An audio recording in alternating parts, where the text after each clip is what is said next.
এখানে লাভ বানিয়েছে, পোঙা বেরিয়ে আছে। এখানে লাভ বানিয়েছে, তলপাট বেরিয়ে আছে। তো দর্শক সবাই কেমন আছেন? আশা করি ভালো আছেন। আমি আজকে আবারও চলে আসলাম আমার এই গুতগতি সেন্টার থেকে। আমি আজকে অবস্থান করছি বাঁশখালী এলাকায়। তো দেখতে পাচ্ছেন আমার পিছনে অনেক ক্ষতিগ্রস্ত হয়েছে। গত যে ঝড়টা হয়ে গেল, এই ঝড়ে মানুষের অনেক ক্ষতিগ্রস্ত হয়েছে। আজকে আমরা মেন দর্শকের তেমন কিছু তুলে ধরবো, তার জন্য এসেছি। দেখুন দর্শক, আসলে বাড়িঘরের কি অবস্থা, আর আমি এই যে দেখাবো ক্যামেরাকে, আমি বলবো আমার দিকে একটু লক্ষ্য রাখতে।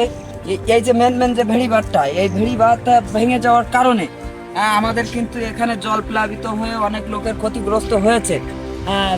তো আমি সরাসরি আর একটু দেখানোর চেষ্টা করব।